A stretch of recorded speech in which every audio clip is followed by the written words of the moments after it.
Welcome back to WagerTalk.com. I'm Marco D'Angelo, joined in studio today with Bryan, Leonard, and Cris from Vegas Synergy. We're going to break down college football. Going to go to the ACC. We've got Louisville traveling to play Florida State.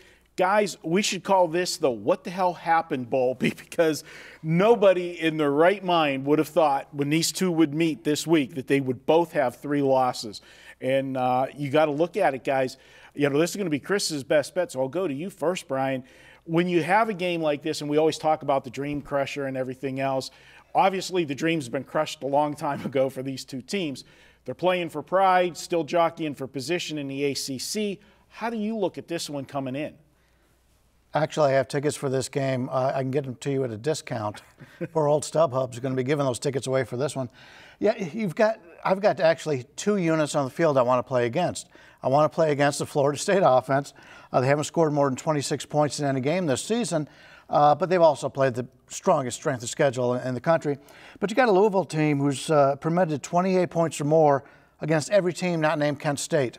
83 combined points the last 2 weeks. So you've got a Florida State offense that can't score. You got a Louisville defense that can't stop anybody. I would think, you know, we talk about correlated parlays. I would think if you like Louisville and over, that's the way to look. If you like Florida State and the under, that's the way to look also. Hey, Cris, before I kick it to you, you look at this one. This is a big revenge game for Florida State. They got the snot kicked out of them last year, 63-20. And when I look at the two teams, the one thing that I'll say is last week I think we might have saw the effect of the dream crusher. I think Louisville, after they lost to NC State on that Thursday night game, their second loss of the season, they come back last week and lose to a Boston College team that you're just not supposed to lose to, where Florida State showed me at least some grit last week that after losing to Miami of Florida for their 3rd loss of the season and losing it in the fashion that they did, they still showed up last week and got a win. It wasn't pretty, but they got the win last week. So at least if one of them hasn't quit, at least I think Florida State hasn't quit yet.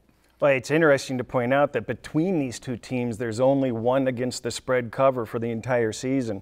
In fact, Louisville is in such bad shape, they've only covered the spread once out of the last 11 games, and they've missed covering the spread by 175 points, and the only game they covered was by a half a point. So it's kind of remarkable on how that's going.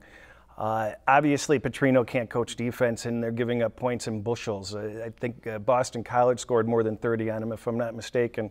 So when you mentioned the revenge issue for Florida State, there's been 2 other teams against Louisville that came in with revenge this year, and they're both 2-0 straight up and against the spread against Louisville. So teams are able to respond well in that situation.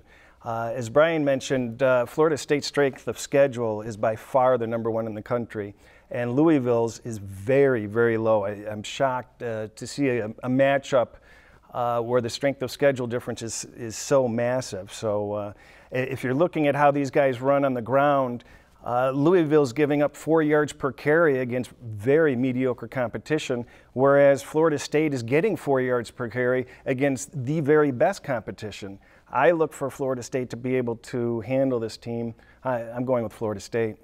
All right, I can't disagree with you, sir, and you were right on the money with both of your picks last week, and we'll give you your due. One of them, you got the lunch bet against me, so I got to take care of lunch after we do videos today. You would not let me forget about that, so I wanted to make sure I mentioned it before you did. Okay. So congratulations, Cris, last week. Got 2-0 with your best bets. And, guys, you won a 7-day all-access package at WagerTalk. It's the best way to go.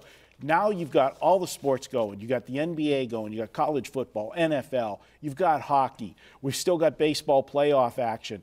Pick up a 7-day all-access package. Find the capper you like the best. Pick up that 7-day. You'll never miss a play from them, and it saves you money on a 7-day package. Check it out at WagerTalk.com. 7 days, just $99. We'll be back with more here at WagerTalk.com.